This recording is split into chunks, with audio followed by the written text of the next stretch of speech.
that massage seat on. Good morning, ladies and gents. Today's something exciting. We got PPF going down, paint protection film on the entire front end of the car. This is one of those things that's super important if you are an automotive enthusiast. Even if you're not, if you just value taking care of your vehicle and protecting it from things like rock chips and paint chips and scratches and scuffs and swirls and all that business, paint protection film is absolutely the number one thing you should do to your car right away, especially if it's a brand new car. I got my car in November and paid to have the PPF done in November, so today it's finally happening and I could not be more excited. I've already put 2,000 miles on this car, so it's felt horrible without any protection on it. Now it's gonna be done. Today is finally the day. We're on our way into the shop right now and really gonna just show you guys the overall process and like what it takes to install a front end PPF, what all the details include, all the prep, the installation, the process. I'm gonna be really transparent on how the consumer end of things are, and then we'll show you guys again kind of the behind the scenes at the shop, what the processes are and things like that. So if you guys are new to the channel, want to see more stuff like this, want to see more modifications to the S4, recommend hitting subscribe so you don't miss out on future videos. But yeah, that's what's in store for today, so I'll meet you there.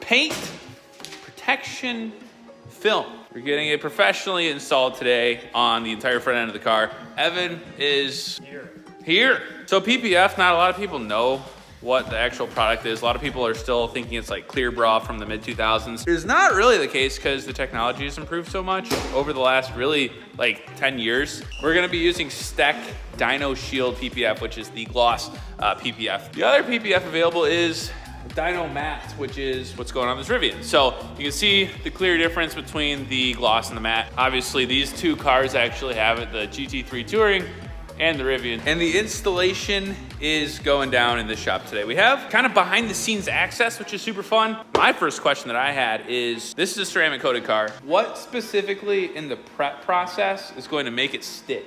Because obviously PPF can peel, but does the ceramic coating matter? Like, what do you say to somebody if they're concerned about that? Definitely gonna want to paint correct wherever there's coating, or do anything to strip whatever waxes or coatings, polymers are on there. So if it's just wax, it can be as simple as wiping it with a solvent, or if it's got like professional coating on it, you're gonna want to do a paint correction with a polisher just to remove any coating from that surface, and then usually recoat over the top of your PPF once it's all installed. Good info. All of this? Yes. Okay. So my entire front end has the Ceramic Pro 9H on it. Just like an alcohol wipe down, this does not need a correction. No. Just do a detailed prep wipe here, make sure there's no contaminants left behind, because if we put the PPF down and there's contaminants under this, especially on this white, they're gonna stick out really bad. So we wanna make sure the panel is prepped really well. Yeah, like everything really in automotive, prep is the most important part for long-lasting results. The reason I say PPF is one of the most important things you can do for your car is to preserve the value. Like, you can see already, this car has 30,000 miles on it, but like chip, chip, chip, chip, chip. I mean, this whole front end kind of just has blemishes all over the place, which is unfortunate, but it's a car, so it's gonna get them. PPF is gonna prevent most of these little things.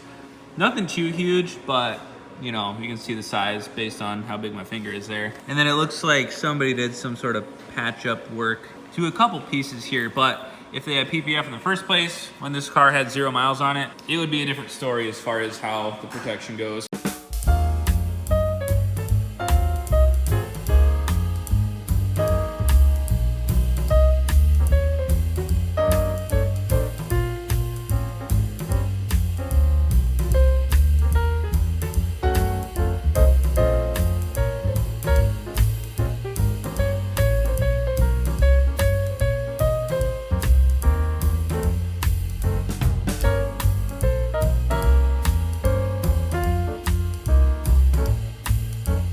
Quick progress update. We got the fenders finished. Gonna wait for these to dry. How long do you wait for those to dry until you put the little flappy doos in? In this case, we'll probably just wait until morning. Usually takes a few hours for it to naturally dry. You can speed up the drying with hot water and heat, but usually just get the best bond if you just let it air dry and push it down, it's ready. And then tomorrow the hood and the bumper are going on, and I believe the mirror caps and A-pillars are also cut out. Yep. Sweet. And I must say, when it is clean, this white pops like crazy. It's just growing on me even further here. Woo! Like this rear end, you can't tell me that doesn't look good. We gotta get some carbon here and right here. Perhaps some carbon right around this area. I think it's on the agenda. But that'll wrap up the day. We'll catch you tomorrow. Good morning, ladies and gents. A little cup of Joe. Carson was nice enough to let me borrow the A4 today, as it is day 2 of PPF time. Also, while I'm on the way to the shop, quick update as far as like future video stuff like that. I am tuning my car. Hopefully in like the next week or 2, I just want to have it draggy. I want to be able to show the performance difference in terms of like numbers. So like 0 to 60, I don't think we're gonna rip any quarter miles on the street. But as far as the tune goes, I wanna see what the difference is, and I want to be able to like quantify that. So if anybody in Northern Michigan has a draggy, let me know, because that would be a really fun video. But I'm not tuning my car till I get one, or like I find someone that has one. I just don't wanna spend $140 on one to make a video. I feel like that's a bit silly. If somebody wants to save your boy 150 bucks, it would be better spent on car mods rather than a little GPS. So if you already have one, again, hit me up. Can't wait to make those videos. It's gonna be a blast. Let's get to the shop. Day 2 of PPF. Easy, easy.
That goes in on the, that's the bottom.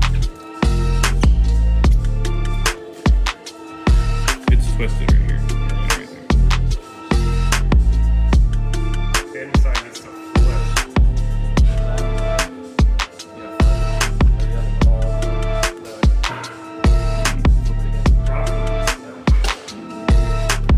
Yep, that's good. All right, let's go. All right, you're good. Bring it down a little lower. So, first thing you do is get it on the paint. So it's not. I just start by just getting it tacked.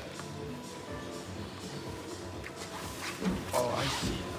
All right, we got the bumper on. Fenders, bumper, hood, all on for now. And then we have to finish up 1 mirror cap, 2 A-pillars, 2 headlights, and this bottom black thingy, as well as these 2.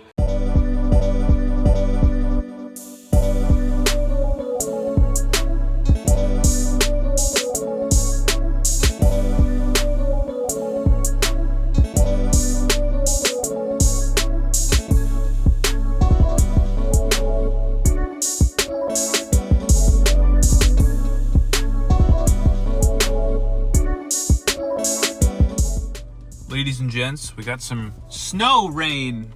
I guess it's mostly snow, but it's pretty gnarly. The PPF is PPFing and it's on. If there's no cars in the garage, I'll pull in the garage and kind of see the beating and whatnot of the PPF. There is a pretty extensive warranty and steps we need to follow in terms of like not washing the car for a couple weeks, letting everything fully cure out because the PPF does need to cure. We'll see as far as like the curing time and everything you need to know as far as like getting this installed professionally like I did. I'll leave links in the description to installers and the actual film itself. So I like to educate consumers before they buy because obviously we're all consumers and we're all car people, and that's a really important modification. I don't know if I'd stretch and call it a modification. I would definitely call it preventative maintenance though. It's definitely advantageous, especially on newer vehicles, to get paint protection film on. I decided, you know what? It's gonna be important to get the film on right away. This was fortunately able to sit a couple extra days in the shop, so we ensured that it is cured as far as like the adhesive sticking on the surface. I was told it didn't need a correction, so I guess we'll see how the adhesive sticks. This car is ceramic coated. I guess we'll see, but that's the nice thing about paint protection film is whoever installs it warranties it. So if for some reason anything does peel up or bubble or nothing, cures out, it's good to get all that information up front before you make your purchase decision and say, okay, if the PPF fails for any reason, am I going to be able to get it back on or get a refund? So that's super important as well. As you can see, we've got some gnarly snow and road conditions, so I'm going to put my phone down, focus on the road, but I'll catch you guys when I get home. Finished and chilling in the garage. Just for some sort of transparency, if you were to do this on your vehicle full price from a professional installer, expect to pay around $1,500 to $2,200. And while it's definitely not the most fun way to spend $2,000, it's definitely one of the most important. It's definitely gonna preserve the value of your car with the front end protected. So highly recommend if you have a new or newer vehicle. Worst case Ontario, if you go to sell a car, it's a value add. If I was looking for a car and I saw that a vehicle had front end PPF on it, it would be peace of mind knowing that chances are good it's been protected from things like rock chips and stuff like that. The other part about this film too is it's self-healing. So stuff like swirls, scratches, I have literally taken a wire brush to a sample of this paint protection film before and it cures out in the sunlight. So it's good stuff. Again, highly recommend. That'll wrap up this video though. If you have any other questions for me, leave them down in the comment section below. Thank you guys so much for watching. If you want to see more stuff like this, more fun mods, we'll say, rather than the practical, those are coming soon. We have stuff in the mail for this car. Hit subscribe if you guys are new to the channel, want to stick around. Leave a like for that algorithm. Until next time, we'll see ya.